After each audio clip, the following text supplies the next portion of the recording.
네, 오늘은 계시록 2장 8절에서 11절 서머나 교회에 보내신 그와 같은 내용을 우리가 이제 상고합니다. 일곱 금초대 교회에 나타나신 주님의 모습이 각각 다르죠. 그것은 그 교회에게 이루실 하나님의 어떤 특별한 뜻, 핵심적인 교훈 이것을 드러내는데 에베소 교회에게는 그 오른손으로 일곱 별을 붙잡고 계시고 일곱 촛대 사이를 다니시는 주님으로 나타나셔요. 가장 먼저 나타나신 모습이 그러하죠. 그러니 금촛대 교회는 이와 같은 하나님의 뜻이 무엇인지를 분명하게 우리가 잘 파악을 하고 있어야 될 것이고, 또 에베소 교회는 여러 가지 칭찬과 책망, 그리고 처음 사랑을 회복하라, 그리고 결론은 생명나무의 과실을 주어서 먹게 하리라 라는 것입니다. 이는 일곱 뼈를 오른손으로 붙잡아서 생명나무의 과실을 주어 먹는 자가 되게 하셨고, 그리고 일곱 금촛대 교회에 속한 자들에게 하나님께서 그렇게 세우시는 은혜를 베푸시겠다라는 뜻이죠. 다시 말하면 영생의 열매 맺는 삶을 살게 하시리라는 말씀인 겁니다. 영적인 생명을 살리시고 영적인 생명으로 사는 자가 되게 하시는 역사가 에베소 교회에서 이루신 역사예요. 그리고서는 이제 8절에 서머나 교회의 사자에게 편지하기를 처음이요 나중이요 죽었다가 살아나신 이가 가라사대. 처음이요 나중이요 죽었다가 살아나신 이라는 것은 하나님에게는 해당 사항이 없는 내용이죠. 하나님은 처음이요 나중이 아니시죠. 하나님께서는 영원히 살아계신 하나님이니까 하나님 그 자체에는 처음과 나중이 필요가 없어요. 또 하나님은 홀로 영화로우신 분이시니 죽었다가 다시 살아나셔야 할 이유도 없지요. 그러니 이 말씀은 누구에게 관련된 말씀이냐? 우리에게 관련된 말씀인 겁니다. 처음과 나중, 그 시작과 끝, 이것은 오직 하나님의 주권 안에 있다 이겁니다. 다시 말하면 우리의 구원의 시작과 우리의 구원의 끝이 누구의 주권 속에 있어요? 하나님의 주권 속에 있고 하나님이 조물주가 되시니 하나님께서 다 이루어 가신다는 그와 같은 뜻인 겁니다. 처음의 시작이 하나님으로부터 시작해서 하나님께서 마무리를 지시는 것이죠. 에베소서 1장 3절 이하에 보면 창세전에 하나님께서 기쁘신 뜻을 정하시고 아주 그리스도 안에서 아들들이 되게 하셨느니라, 그렇게 아주 영화롭게 하실 것을 말씀하고 있죠. 그리고 어떻게 영화롭게 하실 것인가? 그것은 죽었다가 살아나신 이, 즉 그리스도의 부활을 통해서 우리에게 계시해 주고 있는 겁니다. 부활의 영광, 그리고 신령한 몸으로 살게 되어지는 나라가 반드시 우리에게 있다라는 것을 확증한 것이죠. 그리고 그와 같은 영광에 이르는 길이요 진리요 생명이 그리스도로 말미암아 우리에게 다 계시되고 있음을 말씀하고 있는 겁니다.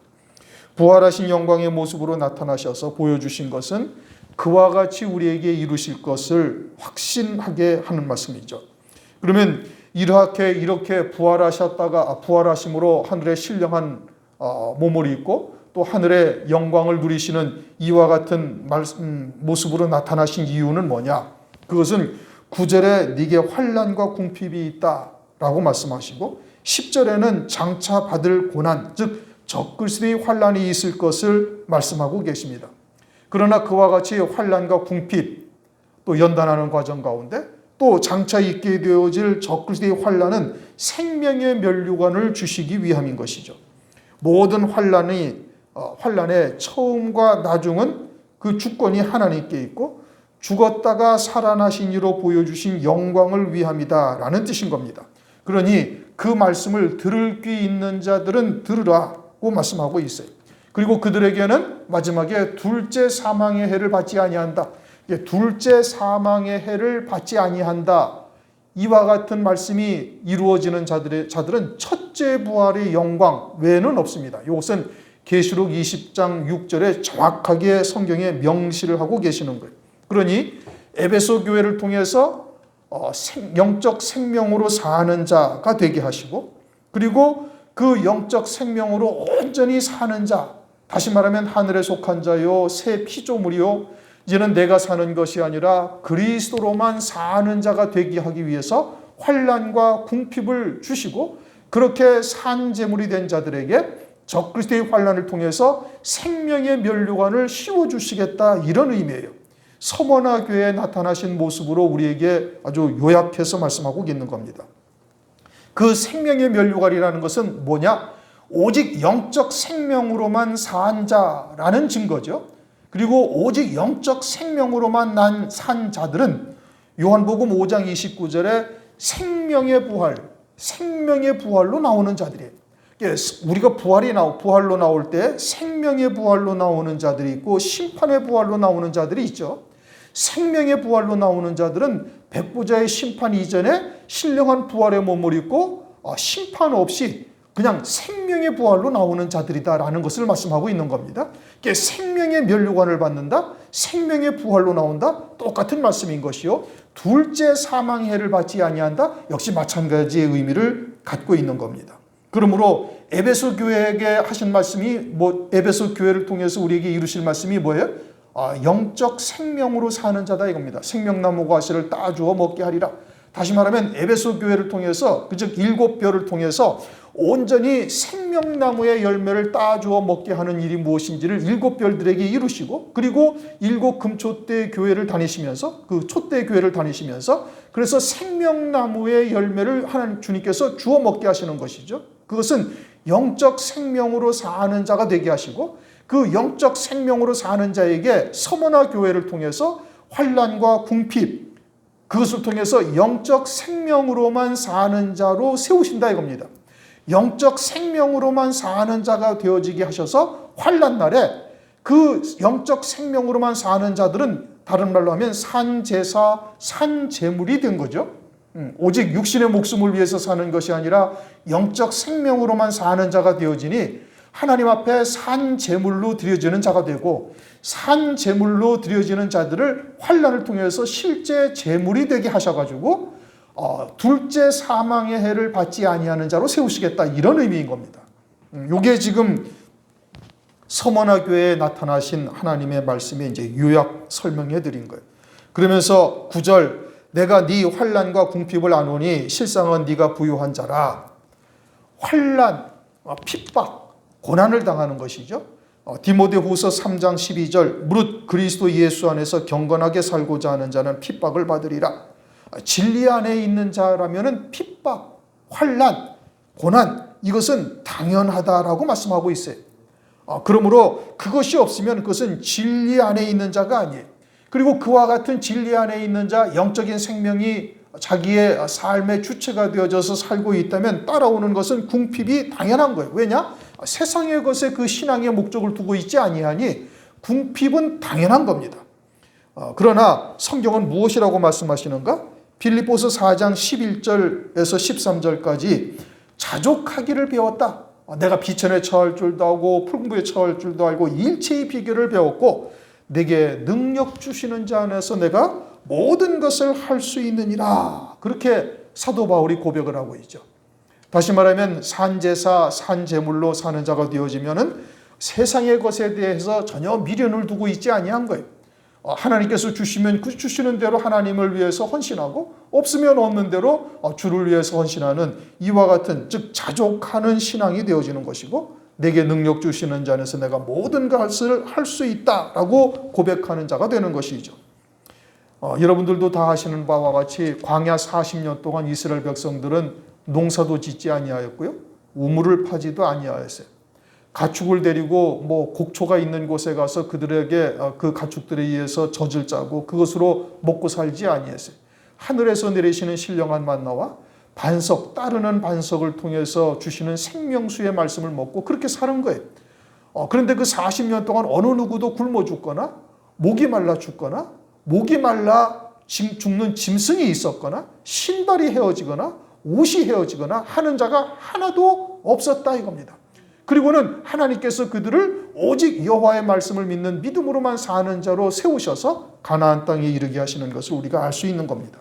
그러므로 애굽 땅에서처럼 우리가 풍요로움을 누리지는 못한다 할지라도 가나안 땅에 이르기까지의 합당한 모든 것은 하나님께서 우리에게 공급해 주시고 베풀어 주시고 마시게 하시는 역사를 이루시는 겁니다. 서머나 교회에 나타나신 주님의 모습은 무엇이냐?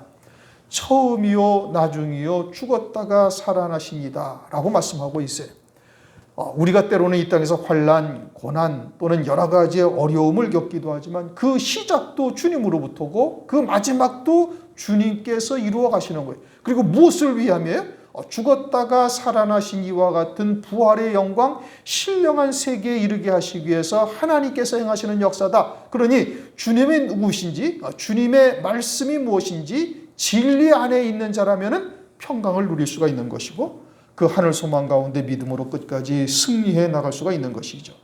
그러면서 이어지는 말씀이 자칭 유대인이라 하는 자들의 회방도 안 오니 실상은 유대인이 아니라 사단의 외라. 자칭 유대인이라는 겁니다.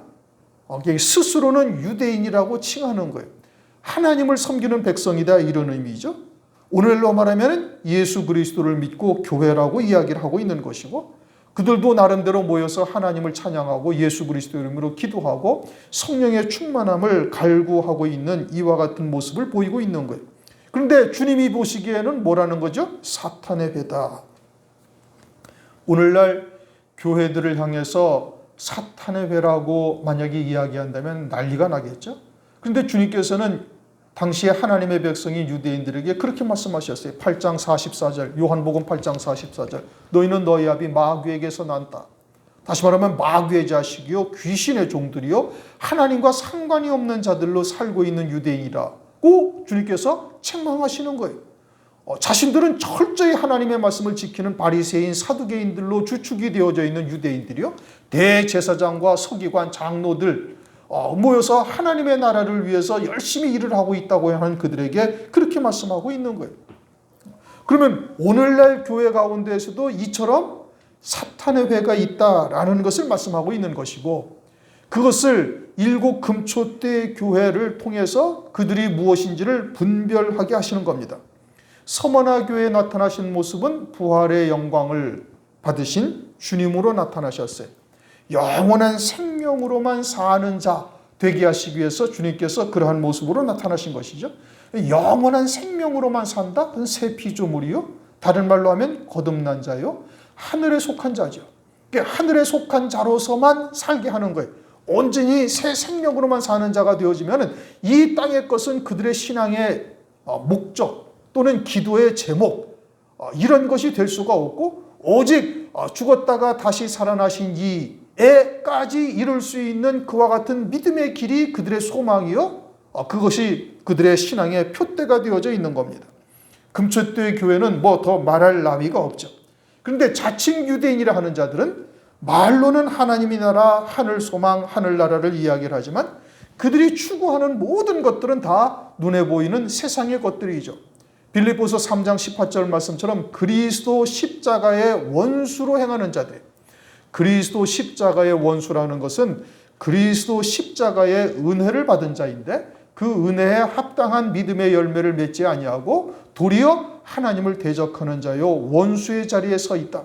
그리고 그들을 말하기를 배가 그들의 신이다. 땅의 일을 생각하는 자들이다. 이렇게 말씀을 하고 있는 겁니다. 그러므로 오늘날도 그리스도의 이름으로 모여서 예배라는 것을 드리고 교회라는 이름을 걸고 있지만 이처럼 온전히 하늘에 속한 자로서 새 피조물로서 거듭난 자가 되어지지 못하고 세상의 것이 그 신앙의 목적이 되어져 있고 땅의 것들을 소망하는 자들로 살고 있다면 하나님은 그들을 자칭 유대인이라 하나 사탄의 회다 이렇게 말씀하는 것이죠. 당시 유대인들에게 주님께서 그렇게 책망을 하셨어요. 오늘날 그처럼 바리새인들이나 사두개인들과 같은 누룩 섞인 떡으로 살고 있는 교회들이 있다라는 것을 말씀을 하고 있는 것이고 우리가 이미 다 아는 바처럼 하나님의 말씀을 생활교훈 그저 착하게 살아라 선을 베풀라 또는 사이좋게 지내라 평화하라 뭐 이와 같은 생활교훈의 말씀으로 알고 있다면 그건 잘못 알고 있는 것이죠. 영생에 관한 말씀이요 하나님 나라에 관한 말씀인 겁니다. 또는 세상의 재물을 신앙의 목적으로 두게 하는 이와 같은 말씀이라면 그것도 역시 마찬가지로 사람의 계명이요 혼잡한 말로 사는 자들이요 그들이 곧 사탄의 회다. 그러나 그러한 자들이 서머나 교회와 같이 오직 영적 생명으로만 사는 자요 생명의 멸류관을 향하여 쫓아가는 자들을 그들을 저주받은 교회라고 이야기를 합니다. 육에 속한 자들은 이 세상에서 궁핍하고 고난받으면 그것을 저주라고 생각을 하죠. 그저 육신이 딱 기준인 겁니다. 육신이 편안하고 안락하면 하나님께 복을 받았다고 그러고 하나님이 함께 하시는 것이요 하나님의 응답이라고 얘기하고 세상에서도 부귀영화를 누리고 하늘나라에서도 영광을 누려야 된다라고 말하고 있어요. 그러나 성경은 그렇게 말씀하고 있지 않아요. 그리스도와 함께한 후사라면 그리스도와 함께 고난도 받아야 될 것이냐. 조금 전에 말씀드린 말씀처럼 디모데후서 3장 12절 그리스도 안에서 경건하게 살고자 하는 자는 핍박을 받으리라. 이거는 뭐 변명의 여지가 없는 거예요. 그리스도와 함께한 후사라면 그리스도와 함께 고난도 받아야 될 것이니라. 성경은 아주 정확하게 딱 말씀하고 있는 겁니다.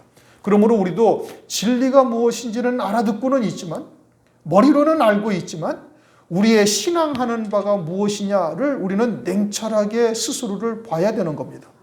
혹시 땅의 것이 나의 소망이 되어져서 그것을 위해서 기도하고 그것을 위해서 예배를 드리고 그것을 위해서 헌신하고 있다? 그러면은 환난 날에 배도할 가능성이 아주 농후한 거예요. 우리가 하나님의 말씀을 듣고 과거의 이스라엘 백성들의 발자취를 성경에 기록해 놓으신 말씀을 보는 이유가 뭐죠? 우리는 그들처럼 그들이 걸어갔던 그 멸망의 길, 또 그들이 질퍽거렸던 그와 같은 길을 걷지 아니하고 말씀을 통해서 깨닫고 바른 길을 가고자 함이 아니에요. 그런데 그들을 바라보면서도 또 그들의 뒤를 답습하고 가고 있다면 그것은 멸망길을 가면서도 자신이 좀 깨닫지를 못하는 것이고 설령 우리 교회에서 진리가 무엇인지를 들었다 할지라도 그건 아무런 영적인 유익이 되지 못하는 겁니다. 그냥 지식으로 알고 끝나버리고 마는 거예요. 이건 심각한 거죠. 우리 스스로의 신앙이 어떠한지를 아주 냉철하게 스스로를 돌아보고 철저히 하나님의 말씀으로 딱 끊어져야 되는 겁니다. 날선 예리한 검이어야 되는 거예요. 이런 경우도 있죠. 말씀은 그런데 상황이 상황인지라 하나님도 이해하시리라. 천부당 만부당한 일일 겁니다. 하나님은 절대 그러하지 아니하시. 천지와 만물의 주권이 누구에게 있어요? 하나님께 있어요. 내게 그와 같은 환경이 주어진 것도 하나님께서 다 나의 신앙이 어떠한지를 시험해 보시고 달아보시고 있는 중인 것이죠. 만약 하나님의 달아보시는 저울에 내가 부족함이 보인다면 그냥 미끄러져 내려가는 거예요. 그것도 한 번, 두 번, 세 번, 네 번 그러면 하나님께서 내 촛대를 거기에서 내기서 옮기시리라, 옮기리라. 우리에게도 충분히 그럴 수 있다는 사실을 우리가 잊어서는 아니 되는 겁니다. 자칭 유대인이라 하는 자들의 회방이 그럼 뭐냐? 우리들은 이렇게 하나님으로부터 응답받고 잘 사는데 너희들은 네 말로는 진리라면서 어떻게 교회의 모양이 고모양 고꼴이고 부흥도 안 되고 하고자 하는 성도들은 하고자 하는 사업들은 또 왜 그렇게 되지도 아니하고 고생은 바가지로 하고 있는가? 우리는 응답받고 복을 받고 잘 산다. 너희가 진리라면 어찌 그러냐? 아니 아브라함을 봐라. 복을 받았지 않았는가? 이삭은 어떠한가? 100배의 복을 받지 않았느냐? 하면서 오늘날도 비아냥거리고 회방하는 거예요. 그래서 믿음이 약한 자들 하여금 이제 의아해하는 마음을 갖게 하고 그리고 내심 은근히 그와 같은 것들을 부럽게 바라볼 수밖에 없도록 만들어가는 겁니다. 고린도후서 3장 14절 이하에 보면은 모세의 얼굴에 빛이 나니까 모세가 수건으로 얼굴을 가리죠. 그러면서 이제는 그와 같은 것이 그리스도의 영광 안에서 없어져야 한다고 성경에 여러 차례 강조를 해서 말씀하고 있는데 그런데도 아직까지도 모세의 얼굴에 수건을 가리고 있어야 된다. 고린도후서 3장 14절 이하에 말씀하고 있는 겁니다. 오늘날도 역시 마찬가지로 우리도 그러할 수 있음을 성경이 말씀하고 있는 거예요. 거기에 더해서 재림에 대해서 이야기를 하면 그들은 뭐라고 그래? 종말론자다 또는 광신자다. 그런데 고린도전서 16장을 보면 주께서 곧 임하시느니라. 고린도전서 16장 22절 2000년 전의 교회가 뭘 소망하고 신앙생활했어요? 주의 재림을 소망하고 신앙생활한 겁니다. 만약에 우리 생애에 주의 재림이 있다면 여러분들 우리가 가지고 있는 모든 것들은 아무짝에도 소용없는 것이 되는 겁니다. 만약에 그것을 위해서 우리가 신앙생활을 하고 있다면 일생을 다 헛걸음 치다가 그냥 끝나버리는 거예요. 모든 우리의 신앙의 초점을 어디에다 맞춰야지? 주의 재림에다 맞춰야 되는 겁니다. 2000년 전의 교회도 그렇게 했는데 주의 재림이 임박한 오늘날 그러하지 아니한다면 이것은 전혀 믿음으로 살고 있는 것이 아니죠. 일부 종들은 성경에 기록된 것처럼 주의 재림이 더디 오리라 주장하는 자들도 있고, 베드로후서의 말씀처럼 세상 만물이 처음 창조할 때와 같이 그냥 있다 하면서 주의 재림을 믿지 아니하는 자들이 있어요. 더더군다나 환난 전에 공중으로 재림하실 때 교회는 다 휴거되어 들려 올라간다. 또는 환난이나 천년왕국이나 이런 것은 없고 주님의 재림하시면 끝난다. 이런 무천년주의, 세대주의라는 이 잘못된 말들이 오히려 진리처럼 온 교회 안에 거의 다 퍼지고 있는 것이죠. 이렇게 회방하는 겁니다. 이러한 자들이 교회라는 이름 안에 있는 것이고, 그리고 주의 재림도 전혀 소망하지 아니하며 서머나 교회와 같은 진리의 교회들을 핍박하고 회방하는 역사가 있음을 말씀하고 있는 것이지요. 10절, 네가 장차받을 고난을 두려워하지 말라. 이것은 적그리스도의 환난인 겁니다. 지금도 환난과 궁핍 가운데 있는데 앞으로 더 큰 창세 이래 없던 환난, 개국 이래 없던 환난이 있다는 것이죠. 그런데 주님은 말씀하시기를 그걸 절대 두려워하지 말라. 왜요? 처음이요 나중이다 이겁니다. 주권자가 누구에게 있어요? 주님에게 있다. 그것을 허용하시는 분도 주님이시고 그것을 마무리 지으시는 분도 주님이시니 우리가 주님이 누군지를 바르게 깨닫는다면 절대 평강이다 이겁니다. 더더군다나 그 일은 무엇을 위해서 허용하신 거예요? 죽었다가 살아나신 이 부활의 신령한 영광을 이루시기 위해서 그것을 허용하신 거예요. 그러니 그러한 하나님의 사랑, 하나님의 은혜를 생각한다면 그것은 전혀 두려워하지 않게 되는 것이다. 그래서 요한일서 4장 18절, 사랑 안에 두려움이 없고 온전한 사랑이 두려움을 내어 쫓나니. 그럼 진리의 사랑이 무엇인지를 우리가 바르게 깨닫는다면 전혀 두려워할 일이 아니다 이겁니다. 그를 통해서 우리의 믿음을 온전하게 하시고 한때 두때 반때의 환난, 즉 전 3년반 환난을 통해서 우리의 믿음을 온전케 하셔서 순교케 하시는 것이죠. 환난을 왜 주셔요? 우리를 정결하게 하시기 위한 겁니다. 우리가 이 땅의 은혜 시대에 살면서 아무리 산제사, 산제물로 드린다 하지만 우리의 삶에 있어서 찌꺼기 같은 것이 남아있지 아니할 수가 없는 것이죠. 더더군다나 세상은 점점 편한 세상, 안락한 세상, 그리고 재물이 모든 물질 만능주의와 같은 생각들을 우리에게 계속해서 TV나 인터넷이나 이런 것을 통해서 심어주고 있는 거예요. 그래서 믿는 자라 할지라도 금초대 교회라 할지라도 발람의 교훈을 때때로 사모하고 쫓고 있는 자들도 있고 이렇게 되어지니 환난 날에 그 한때 두때 반때의 환난을 통해서 세상에 속한 미련을 온전히 끊게 해가지고 그리스도의 신부 어린 양의 아내로 합당한 신앙으로 세우시는 역사인 겁니다. 그러니까 그 고난이 환난이 우리에게 복이요 하나님의 사랑인 것이죠. 그러므로 죽었다가 다시 살아나신 부활의 영광을 우리가 바라보고 소망하게 되어진다면 능히 이길 수 있는 자가 된다 이겁니다. 히브리서 11장 35절, 더 좋은 부활을 얻고자 하여 악형을 받되 구차히 면하지 아니하였으며, 더 좋은 부활이 무엇인지를 깨닫는 자가 되어지면 악형을 받아도 면하지 아니하는, 오히려 기뻐하며 감당하게 되어지고 오히려 그것이 환난이 소망이 되어지기까지 하는 은총이 우리에게 임하게 되어지는 것이죠. 그러면서 볼지어다 마귀가 장차 너희 가운데 몇 사람을 오게 던져 시험을 받게 하리니, 볼지어다 이것은 말씀대로 이루어지는 역사를 똑똑히 보라 이겁니다. 마태복음 24장 25절, 보라 내가 너희에게 미리 말하였노라. 창세일에 없던 환난, 세상 끝날에 어떤 일이 있을 것인가 제자들이 주님에게 묻자 주님께서 미혹의 역사, 환난 또는 지진 여러 가지의 징조들이 있을 것을 말씀하시면서 그 창세일에 없던 환난이 있고 환난 후에 인자의 징조가 보일 것이고 무화과 나무의 비유로 그 때를 우리에게 알게 하신 거예요. 그래서 보라 내가 너희에게 미리 말하였노라. 여기도 볼지어다 그렇게 말씀대로 이루어지는 역사를 봐라 이겁니다. 지난주에 어떤 목사님을 만나서 이제 선교에 대해서 서로 이야기를 하다가 이제 환난에 대해서 요한계시록에 대해서 이제 말씀을 나눴어요. 그러다가 이제 우리 7 진노의 대접을 쏟아부을 때 보면은 넷째 대접인가에서 보면은 해가 아주 뜨거워져 가지고 그 불에 태움을 입게 되어지는 하나님의 진노의 대접이 쏟아지게 되어지는 겁니다. 그런데 여러분 요새 이 공해나 이런 문제로 인해서 뭐 유럽이나 이런 데가 40도가 넘죠. 인도 같은 데는 뭐 50도까지 이르렀다고 그래요. 사람이 거의 타 죽을 지경까지 이르게 되어지는 겁니다.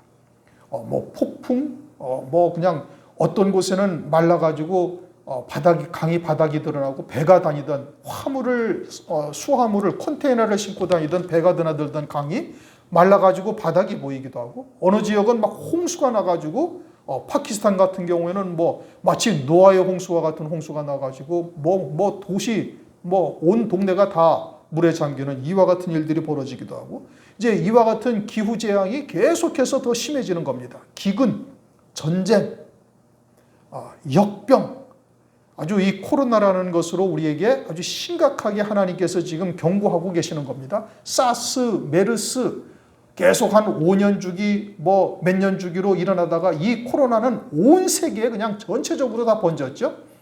그러면서 이제 지난번에도 말씀드린 것처럼 KBS 같은 뉴스에 무슨 짐승표와 같은 베리칩을 갖다가 이식하는 이와 같은 일들이 이제 뉴스에 공공연하게 등장하고 아주 자연스럽게 그런 것들을 받을 수밖에 없도록 이제 환경이 조성되어져 가고 있어요. 미국이나 유럽 같은 데서는 뭐 그런 것을 시행하고 있는 데도 있고, 그러니까 이러한 것들을 우리가 눈으로 보면서 정말 말씀대로 이루어져 가는 역사를 우리가 실감하는 겁니다. 보라, 내가 너에게 미리 말하였노라. 볼지어다, 말씀대로 이루어지는 것을 똑똑히 보라 이겁니다. 그리고서는 가장 더 중요한 것은 마지막 때 이루실 구원의 말씀, 이것이 다니엘서에서는 봉함되었다라고 말씀하셨는데 이제는 펴놓인 작은 책이 되어졌어요. 말씀 그대로 펴놓인 책이 되어진 거예요. 열려졌죠. 그런데 아모스서 3장 7절 보면은 하나님께서 그 종 선지자들에게 알리지 아니하시고는 행하심이 없다. 그러면 열어주셨으면 어떠하다는 거예요? 이제는 그 말씀대로 이루실 때가 아주 가깝게 되었다라는 것을 말씀하고 있는 겁니다. 이제 이와 같은 것들을 갖다가 그 목사님하고 이야기를 하면서 정말 심각하다라는 것에 대해서 그분도 동의를 한 거예요. 공감을 한 거죠. 그래서 자신들도 그렇게 마지막 때의 말씀을 갖다가 이제 사모하고 있다라고 뭐 이야기를 하고 있는데, 어쨌든 이처럼 이러한 징조를 보고서도 보고서 깨어있는 목회자들은, 깨어있는 자들은 이제 정말로 주의 재림의 때가 임박하다라는 것을 알고 있는 겁니다. 우리가 그 때를 대비해야 될 터인데 참으로 심각한 문제죠. 들을 자는 듣고 듣지 못할 자는 듣지 못하는 겁니다. 그러면서 마귀가 장차 너희 가운데 몇 사람을 옥에 던져 시험을 받게 하리니, 옥이라는 것은 환경의 옥인 겁니다. 이 옥이라는 것은 베드로전서 3장 19절 이하의 노아의 때에 홍수물에 빠진 자들이 옥에 갇힌 자들이라고 말씀하고 있죠.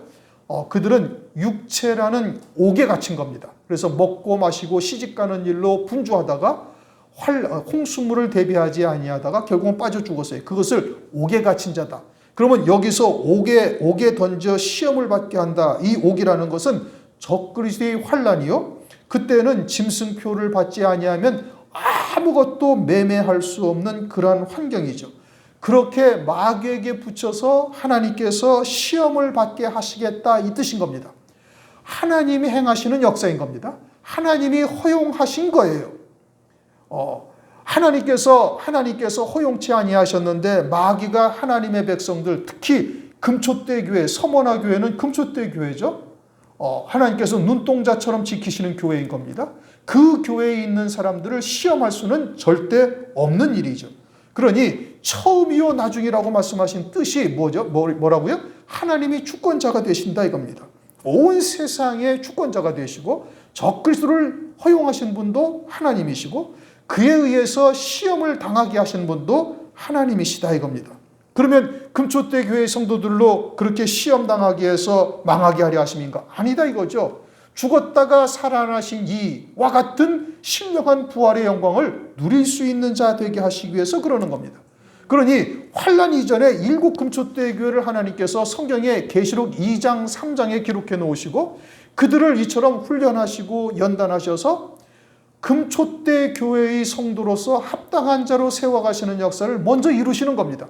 그리고 나서 4장 이후에 환난이 있는 거예요. 다시 말하면 하나님께서 택하신 자, 하나님께서 택하신 교회는 환난 전에 일곱 영으로 충만케 하셔서 그들로 하여금 환난을 능히 감당할 수 있는 자가 되게 하시고 그런 후에 환난을 허용하시는 겁니다. 그러므로 두려워 말라라고 말씀하고 있는 것이죠. 그러면서 너희가 10일 동안 환난을 받으리라. 10일 동안 환난을 받는다. 실제 환난은 몇 년이에요? 7년. 그런데 왜 10일이라고 하시는가? 그것은 재림하실 그리스도를 소망하는 믿음으로 사는 자가 되어지면 마치 열흘 정도처럼 잠깐 동안에 끝날이라는 것이죠. 주님을 사모하고 주님과 함께 누릴 영광의 날들을 생각한다면 환난으로 겪는 고난의 기간이 아주 짧게 되어진다 이겁니다. 다니엘서 12장 7절에서는 그것을 한때, 두때, 반때, 한때는 1년이요, 두때는 2년이요, 반때는 반년이죠. 그래서 3년 반 동안 금초대의 교회가 환난을 겪게 되어지는 거예요. 그리고 마태복음 24장 22절에 이렇게 말씀하시요. 그 날들을 감하지 아니할 것이면 모든 육체가 구원을 얻지 못할 것이나 그러나 택하신 자들을 위하여 그 날들을 감하시리라. 환난은 7년이지만 하나님께서 반으로 줄여서 택한 자들에게 3년 반, 한때, 두때, 반때로 감하셨죠. 그것이 잠깐이라는 의미인 것이고 또 10이라는 것은 만수라는 뜻인 겁니다. 가득 찼다 이런 의미죠. 다시 말하면 각자의 신앙에 환난의 기간이 만수, 즉 채워지게 되어지면 순교를 통해서 주님이 데려가시는 거예요. 한때, 첫 번째 첫 해에 한때 동안 환난을 겪다가 순교하는 성들이 있고 그 한때 순교하지 못해서 두 때, 즉 3년 동안 환난을 겪다가 순교하는 성도들이 있어요. 그러면 한때 순교하는 성도들은 자기의 신앙에 있어서 그게 딱 찬 거예요. 합당한 열흘 동안의 기간이 찬 거죠. 두 때까지 가는 자들은 그때가 자기에게 만기가 된 거예요. 그 신앙에 있어서 합당한 믿음의 자리에까지 채워진 것이죠. 가득 찬 기간이 된 것이죠. 그렇게 한때, 두때, 반때를 통해서 성도들의 열매 맺는 권세가 깨뜨려지는 겁니다. 그러면서 네가 죽도록 충성하라. 이 죽도록 충성하라. 목숨을 걸고 하나님의 말씀을 지키라. 이런 의미가 아니고 사도 바울은 고린도전서 15장 31절에 나는 날마다 죽노라. 그렇게 고백을 하죠. 옛사람 정과 욕심을 날마다 십자가에 못 박고 오직 영적 생명으로 사는 자로 하나님께 다가가는 거예요. 표대를 향하여 내가 잡은 줄로 여기지 아니하고 오늘도 쫓아가노라. 사도 바울은 빌립보서 3장 그렇게 고백을 하고 있어요. 그러므로 자기의 옛사람을 십자가에 못 박는 것이 죽는 것이고 온전히 못 박은 자가 되도록 충성하라고 말씀하고 있는 겁니다. 그렇게 되어지면 자기로 사는 것이 아니라 그리스도로 사는 것이요 산 제물로 드려지는 것이고 그렇게 산 제물로 드려진 자가 되어지면 환난 날에 실제로 제물로 마무리하게 되어지는 겁니다. 순교하게 되어지는 것이죠. 그렇게 되면 어떻게 된다? 내가 생명의 면류관을 네게 주리라. 즉 에베소 교회를 통해서 영적 생명으로 사는 자가 되었고 서머나 교회에 이르러 가지고 환난과 궁핍을 통해서 산제사, 산제물로 드려지게 되어지면은 그러면은 뭐를 얻게 된다고요? 생명의 면류관. 생명의 면류관이라는 것은 오직 영적 생명으로만 사는 자가 되었다라는 확증이요. 하나님의 표징이죠. 그러므로 순교의 신앙의 선자가 받게 되어지는 겁니다. 에베소 교회를 통해서 서머나 교회에 이르기까지 그 신앙이 자란 것이죠. 이와 같은 생명의 면류관을 얻는 자, 첫째 부활의 영광을 얻는 자는 생명의 부활로 나오는 겁니다. 생명의 면류관을 얻는 자이니 생명의 부활로 나오는 자가 되는 것이죠. 11절 귀 있는 자는 성령이 교회들에게 하시는 말씀을 들을지어다. 이기는 자는 둘째 사망의 해를 받지 아니하리라. 귀 있는 자, 영적인 귀가 있는 자지요. 할례 받은 귀가 있는 자. 예레미야 6장 10절을 보면 귀가 할례를 받지 못해서 하나님의 말씀을 듣지 못하고 하나님의 말씀을 그들은 욕으로 여긴다. 자기에게 욕으로 여긴다. 이렇게 말씀을 하고 있어요. 누가 욕으로 여겨? 자칭 유대인이라 하나 사단의 회에 속한 자들은 이러한 말씀을 그들은 욕으로 여긴다. 듣고 깨달아서 돌이켜 생명의 길로 가라고 권면하신 말씀을 그들은 자기들에게 욕으로 여기는 것이죠. 그래서 이기는 자는 둘째 사망의 해를 받지 아니라. 들을 귀 있는 자만 딱 듣는 겁니다. 하나님께서 마태복음 13장 11절 이하에 그렇죠. 천국의 비밀을 아는 것이 너에게는 허락되었으나 저들에게는 아니 되었다. 그럼 듣게 하시는 분이 누구세요? 하나님이신 거예요. 요한복음 6장 44절에 말씀하고 있잖아요. 아버지께서 이끌지 아니하시면 아무라도 내게 올 수 없다. 그러니 진리가 무엇인지를 들을 수 있다라는 것은 자신의 지혜나 지식으로 듣는 것이 아니요 하나님의 은혜다 이겁니다. 그렇게 해서 귀 있는 자는 성령이 교회들에게 하시는 말씀을 들을지어다. 이기는 자는 무엇을 이겨요? 환난과 궁핍을 이기고 장차 다가올 고난, 적그리스도의 환난을 이기는 거예요. 무엇으로 이겨요? 처음과 나중이요. 죽었다가 살아나신 이가 누구신지를 바르게 깨닫게 되어지면 능히 이길 수가 있다 이 뜻인 겁니다. 환난을 허용하신 분 또는 우리들에게 여러 가지의 궁핍과 고난을 허용하신 분도 주님이시고 그것을 통해서 우리를 온전케 하시는 역사, 다시 말하면 영적인 생명으로만 사는 자가 되게 하시는 은총을 우리에게 베풀어 주시는 거예요. 무엇을 위해서? 죽었다가 살아나신 이와 같은 신령한 부활의 영광, 부활의 몸을 입고 하나님 보좌 우편 영광 중에 앉을 수 있는 자로 세우시기 위해서 그와 같은 것을 베풀고 계시다 이겁니다. 그러니 그와 같은 주님, 죽었다가 살아나신 이 처음이요 나중이요 되시는 주님을 바라보게 되어지면, 깨닫게 되어지면 이기는 자가 되어지고, 이기는 자는 둘째 사망의 해를 받지 아니한다. 둘째 사망의 해, 이것은 순교한 성도들만이 이와 같은 영광을 누리는 거예요. 이 계시록 20장 4절에서 6절까지 말씀을 하시는데, 계시록 20장 4절에서는 예수의 증거와 하나님의 말씀을 인하여 목배임 받은 자들을 말하고 있고, 5절에서는 이들은 첫째 부활의 영광을 누리는 자요, 나머지 죽은 자들은 아무도 그때 살지 못한다. 그러면서 계시록 20장 6절, 이 첫째 부활에 참여하는 자들은 복이 있고 거룩하도다. 둘째 사망이 그들을 다스리는 권세가 없고 도리어 하나님과 그리스도의 제사장이 되어 1000년 동안 그리스도로 더불어 왕노릇하리라. 이 계시록 20장 6절에 이 둘째 사망이 다스리는 권세가 없다. 누구에게? 첫째 부활의 영광을 입는 성도들에게. 아주 성경에 정확하게 딱 명시를 하고 있습니다. 그러면 그 나머지는 다 어디다 되는 거예요? 그 나머지는 누구를 막론하고 이 둘째 사망이 다스리는 권세가 있다 이겁니다. 하나님의 택한 백성이라 할지라도, 하나님의 백성이라 할지라도 누구든지 이 둘째 사망에 해서 벗어날 자가 아무도 없다는 거예요. 그럼 벗어나는 자는 누구만 벗어나요? 첫째 부활의 영광을 입는 자, 순교한 성도들이죠. 그들에게는 계시록 6장 11절에 흰 옷을 주셔요. 어린 양의 아내들이 입는 옷입니다. 머리에서 발끝까지 희고 깨끗한 세마포를 입게 하시는데, 그것은 순교한 성도들만 받게 되어지는 거룩한 옷이죠. 머리부터 발끝까지 거룩하게 하셨다 이겁니다. 왜냐?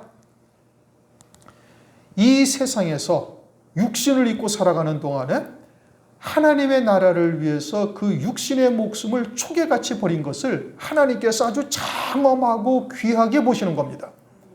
남들은 세상의 것들을 위해서 또는 육신을 위해서 교회를 다니고 또 그것을 위해서 살아가고 있는데, 하나님 나라를 소망하며 그 나라를 위해서 자신의 육신의 목숨까지도 버린 자들을 하나님께서 귀중하게 보시고 그들을 특별 대우를 해주는데, 그것이 뭐예요? 흰옷을 입혀주시는 것이고, 그 흰옷이 뭐냐? 아주 거룩하게 하셨고 조금도 흠도 없고 티도 없고 보좌 앞에 유리바다 같은 곳에 설 수 있는 자로 하나님께서 세우시는 역사인 거예요. 나머지 하나님의 백성들은 이 둘째 사망의 해가 다 있다. 둘째 사망은 지옥에 떨어지는 것이고 그것은 불택자들이 가는 곳입니다. 둘째 사망의 해는 하나님의 자녀임에도 불구하고 마귀의 종이 되어져서 살아온 삶, 시간들은 마귀를 위하여 예비한 영원한 불에, 그것도 마귀의 종으로 산 삶이 불태워지는 거예요. 그러니까 일생을 하나님의 자녀임에도 불구하고 마귀의 종으로 살게 되어지면, 다시 말하면 사람의 계명으로 사는 자가 되어지면 그냥 음부에 떨어지는 겁니다. 다 불타 사라지는 것이죠. 요 둘째 사망의 해, 이것을 마태복음 12장 32절에는 성령을 회방한 죄요, 히브리서 10장 26절에는 알고도 지은 짐짓죄, 이거 걸리지 아니한 사람은 아무도 없습니다. 주의 종이라 해도 여기에 해당되지 않는 자는 한 사람도 없죠. 그러므로 순교한 성도들이 얼마나 엄청난 특권을 누리는가는 우리가 이 말씀을 통해서 알 수가 있는 겁니다. 그러므로 처음이요 나중이요 죽었다가 살아나신 이로 서머나 교회에 보이신 이유는 뭐죠? 이 모든 세상의 주권은 하나님께 있고 우리들에게 하나님께서 그 모든 환난과 궁핍을 허용하시는 이유는 생명의 면류관을 주시기 위함이요. 그것은 둘째 사망의 해를 받지 아니하는 자리인데 그것은 다시 말하면 첫째 부활의 영광을 누리는 자 되게 하시기 위함이다. 이런 의미인 겁니다. 그러므로 우리가 이제 영적인 생명이 무엇인지를 깨닫는 자가 되어지면은 이 서머나 교회를 통해서 환난과 광야길과 같은 고난 연단의 과정들을 통해서 오직 영적 생명으로만 사는 자가 되어야 되는 거예요. 영적 생명으로만 사는 자다. 산제사, 산제물로 드려지는 자인 것이고 그들만이 첫째 부활의 영광, 그들만이 둘째 사망의 해를 받지 아니하는 이와 같은 하나님의 은혜를 입는 성도들이 된다라고 말씀하시고 있는 겁니다. 오늘날 우리에게 주시는 하나님의 말씀으로 우리가 듣고 우리가 지금 산제사, 산제물로 과연 드려져 있는지 우리 스스로의 삶을 돌아보고 아니 되었다면 다시 한번 결단을 하고 달려가시기를 주의 이름으로 축원합니다. 기도하겠습니다. 하나님 아버지 감사합니다. 오늘 서머나 교회에 주님이 나타나신 모습이 처음이요 나중이요 죽었다가 살아나신 이라로 나타나셨는데 이것이 우리에게 무엇을 의미하는지를 깨닫게 하심을 감사를 드립니다. 그들이 서머나 교회를 통해서 하나님께서 이루실 뜻이 환난과 궁핍이요 나아가서는 적그리스도의 환난을 통해서 생명의 면류관을 주시고자 하며 그 생명의 면류관은 둘째 사망의 해를 받지 아니하는 것이니 이것은 곧 첫째 부활의 영광 어린 양의 아내의 영광인 것을 깨닫게 하시고 하나님 보좌 우편 영광 중에 앉으신 주님과 같은 자리에 앉게 하여 주실 것을 깨닫게 하시니 감사를 드립니다. 혹여나 우리가 아직도 부족한 부분들이 있다면 말씀을 통해서 온전히 깨닫게 하시고 땅에서 온전히 끊어진 자요 오직 영적인 생명으로 사는 자 산제사 산제물로 드려질 수 있도록 은혜 위에 은혜를 더하여 주시옵소서. 감사를 드리며 예수 그리스도의 이름으로 기도드리옵나이다. 아멘.